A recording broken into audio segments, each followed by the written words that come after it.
Assalamualaikum warahmatullahi wabarakatuh. Pada hari ini kita akan sambung kuliah kita yang seterusnya dengan kita belajar dua perkara, iaitu yang pertama adalah sifat-sifat pengucapan awam dan yang kedua adalah asas-asas pengucapan awam. So, kedua-dua sifat ini merupakan sifat dan asas ini merupakan perkara penting ya dalam pengucapan awam yang boleh memberikan kekuatan ya, kepada pengucapan yang kita lakukan. Sifat-sifat pengucapan awam perlu diketahui supaya kita boleh mengukuhkan pengucapan kita dari semasa ke semasa tanpa kita bergantung kepada orang lain ya. So ada 6 sifat pengucapan awam ini. Yang pertama adalah pembukaan, iaitu biasanya dimulakan oleh juruacara ataupun Masters of Ceremony yang telah pun menyediakan latar ucapan beliau ya, dan biasa bergantung kepada majlis ya. Kemudian yang kedua adalah pengarahan, iaitu dalam sesuatu ucapan ini kita memiliki sasaran tertentu untuk kita capai ya. Sama ada yang berbentuk menggerakkan tingkah laku, ataupun kita memberikan maklumat, ataupun kita berkongsi pengalaman ya. So bergantung kepada sasaran majlis tersebut. Yang ketiga adalah sambutan.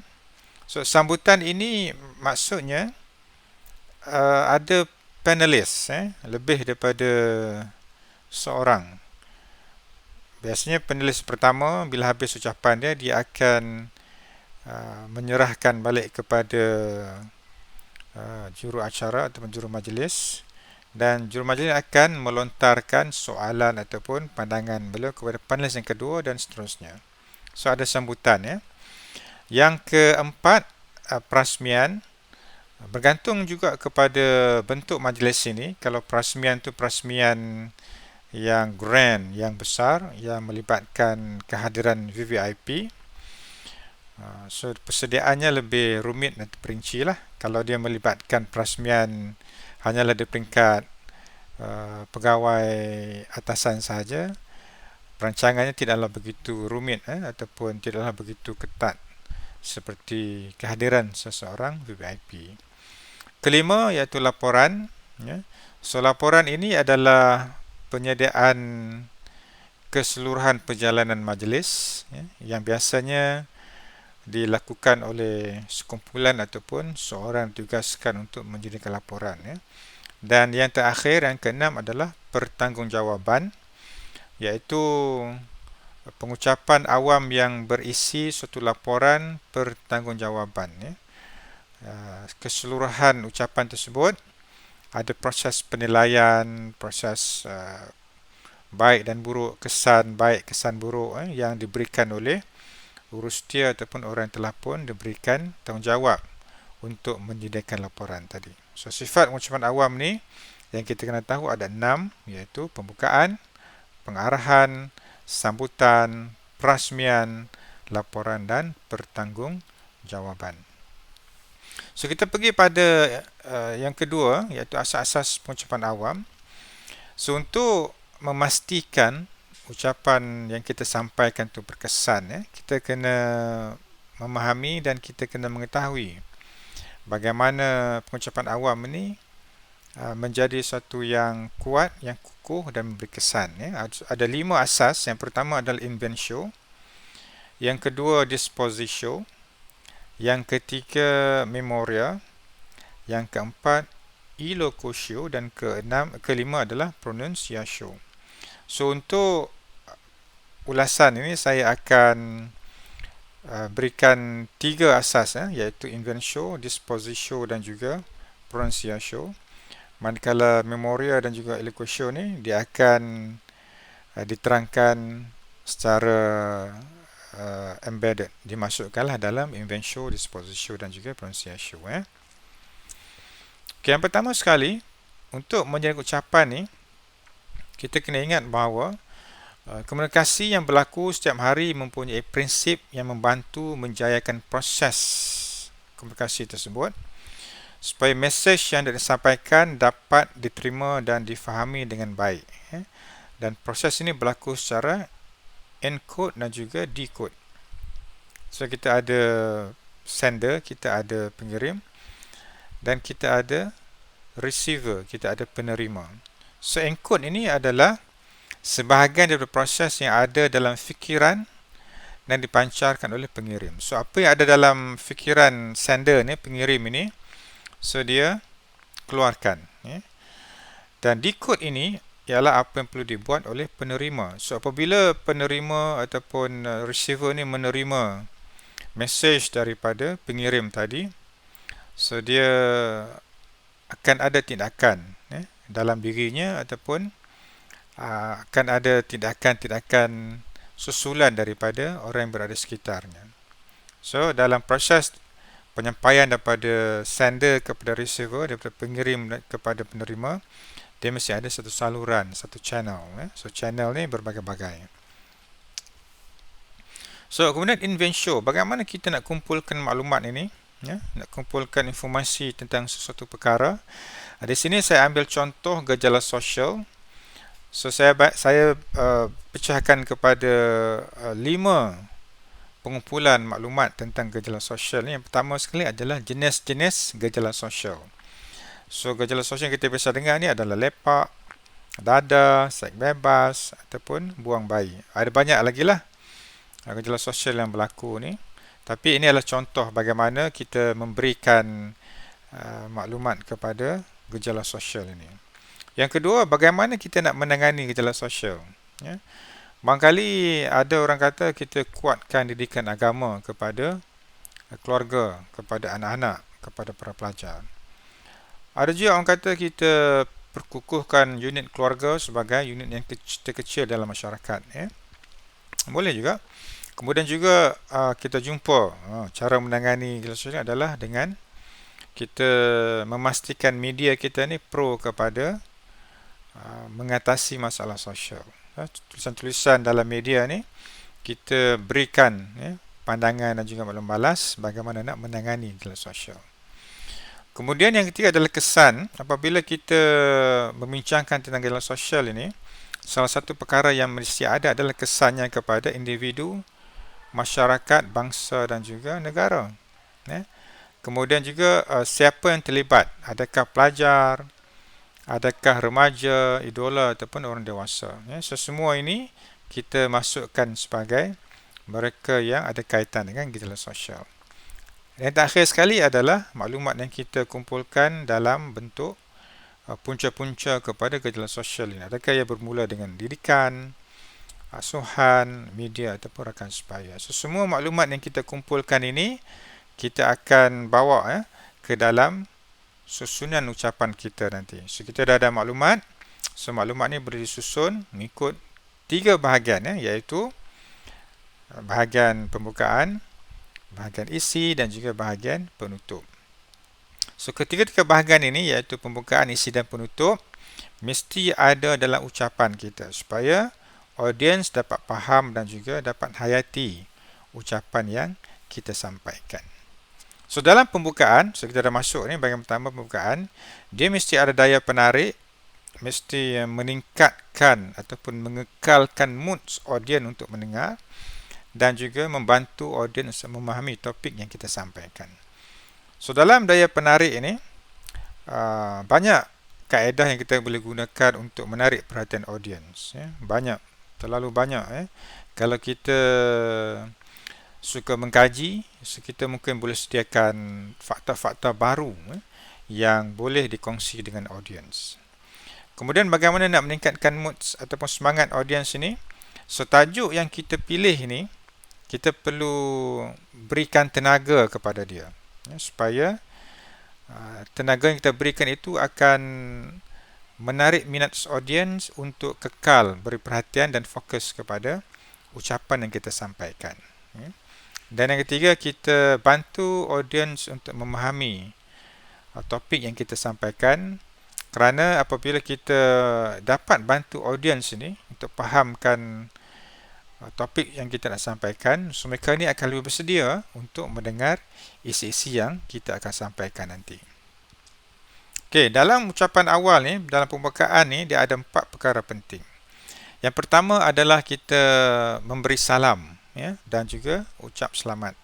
Assalamualaikum, selamat pagi, selamat tengah hari, ya. Kemudian juga kita mungkin boleh bertanya khabar, apa khabar, ataupun soalan yang mudah-mudah, soalan ringkas, dah makan ke belum, ya?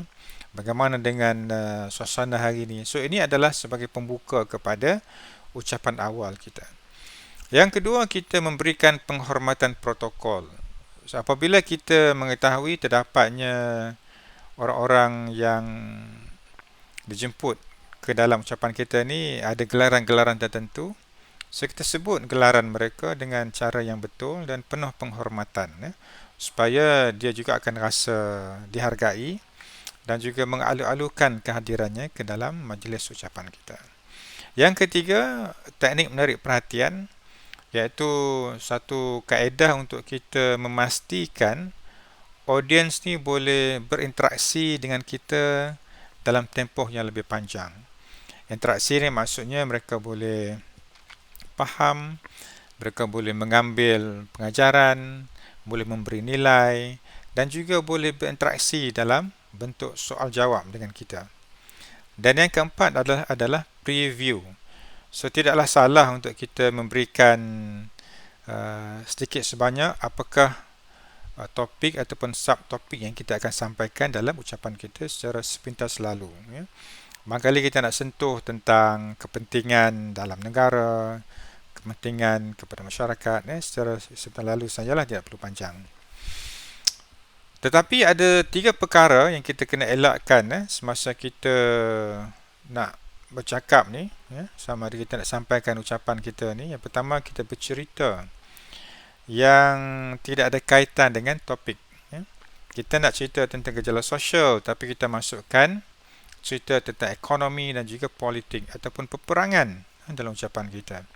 Apabila audiens pendengar satu-satu cerita yang tidak ada kaitan dengan topik, so mereka akan memberi respon yang negatif, kepada penyampaian kita. So ini kena elakkan. Yang kedua, syok sendiri. Kadang-kala ada perucap ini yang dia terlalu ghairah, terlalu seronok nak berucap, sehingga dia menyentuh perkara-perkara yang di luar daripada topik yang disampaikan, ya. So ini pun adalah satu bentuk gangguan, yang boleh memutuskan keinginan audiens untuk memberi perhatian kepada ucapan kita. Dan yang ketiga ini adalah entah apa-apa ni, maksud ucapan yang meleret-leret lah, ya. Ucapan yang bercerita bersambung-sambung tapi tidak ada kaitan dengan topik yang kita sampaikan. So dengan adanya cerita yang meleret-leret ni, minat audiens memang akan berkurangan, ya, daripada keinginan yang membuat tadi. So apabila dia mendengar penerangan yang disampaikan itu tidak menepati topik yang dia nak, so akhirnya dia akan kurang memberi tumpuan kepada ucapan.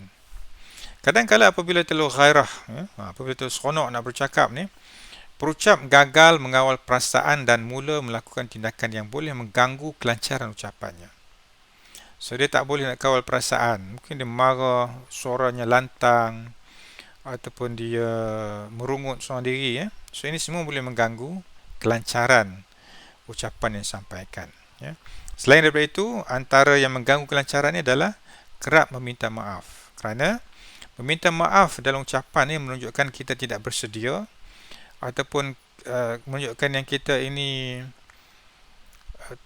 tidak menghargai ruang dan peluang untuk kita berkongsi ilmu dengan audiens. So gunakan masa-masa yang kita ada untuk berucap ini untuk kita berkongsi dengan audiens dan elakkan daripada meminta maaf, biarpun sekali, ya. Okey, kita bergerak kepada isi-isi.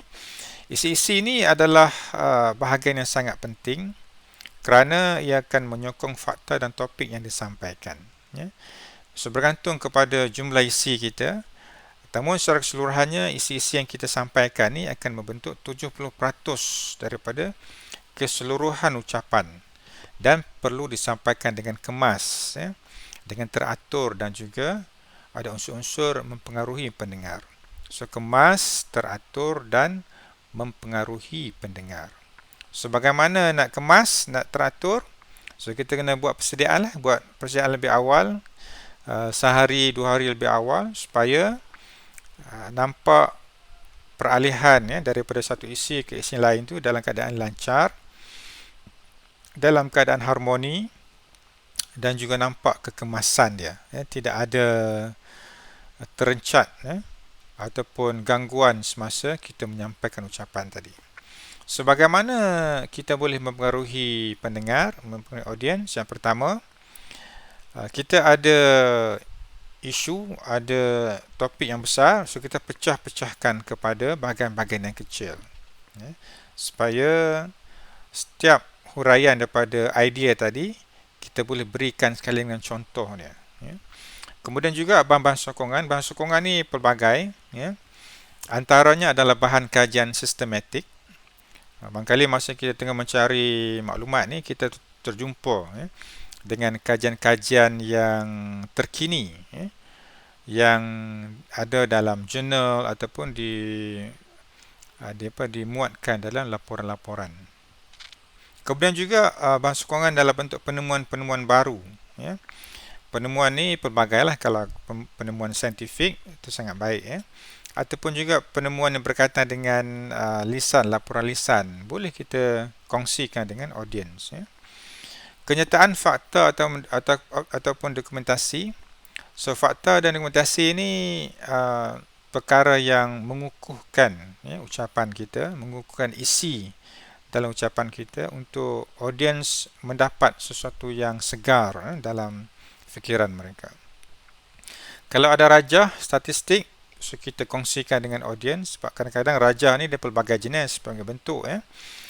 Kalau rajah tu yang melibatkan sesuatu yang abstrak, kita kena terangkan.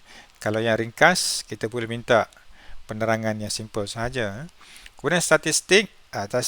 Statistik ni biarlah statistik yang terkini. Terkini ni maksudnya dalam tempoh 3-4 tahun ke belakang. Kalau 2021, 2020, 2019, 2018. Itu terkini lah. Kemudian kalau ada definisi baru, definisi yang menjelaskan tentang sesuatu perkara, so kita boleh ambil. Definisi ni kita boleh dapatkan daripada tokoh-tokoh akademik, daripada kamus, ataupun daripada buku-buku teks yang telah pun ada dia punya rasional di sebalik definisi yang diberikan. Kemudian juga dalam isi ini kita berikan contoh dan juga sertakan ilustrasi gambar-gambar yang berkaitan lah. Dan yang terakhir adalah penutup. So, kita telah pun beri penerangan tentang pembukaan, isi dan penutup. So, penutup ini adalah kemuncak kepada ucapan yang disampaikan. So, bila disebut kemuncak ni, inilah masa ataupun fasa yang akan menentukan sama ada wujud elemen tindakan ataupun membuat perubahan.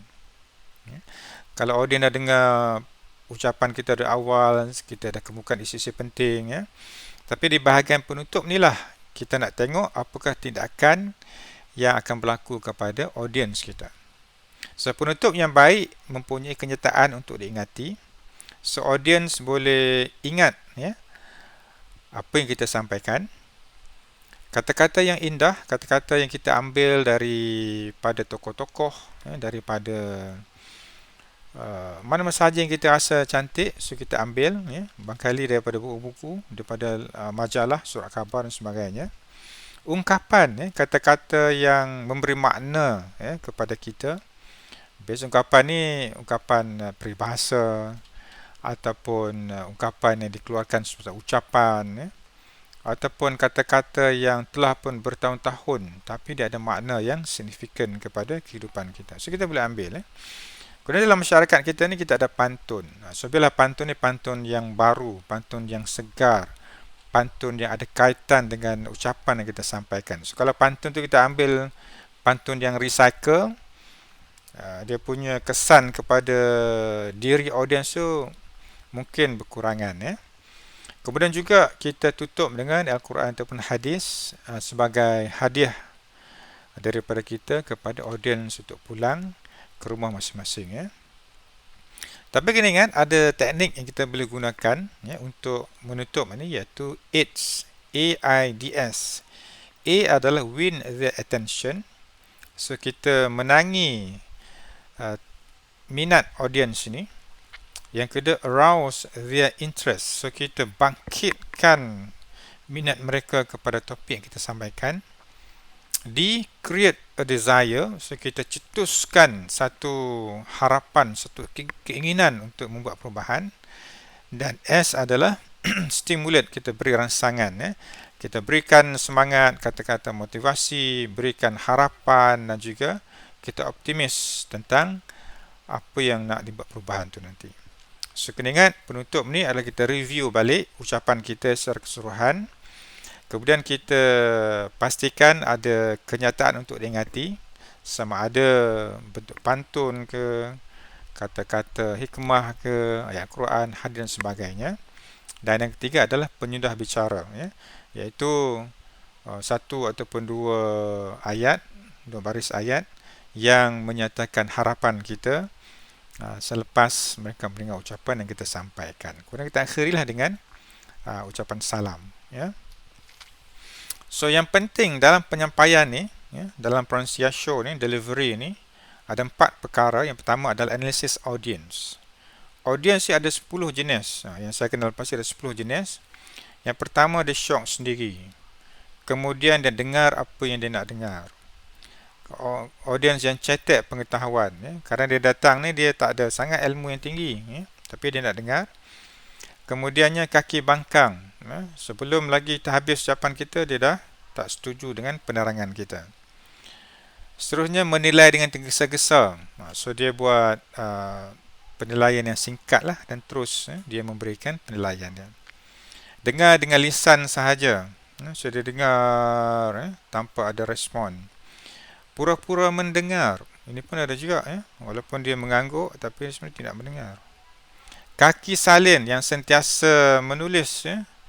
Kadang-kadang mengganggu juga ucapan kita kan. Tapi itulah audiens yang datang, dia suka tulis, suka salin ya.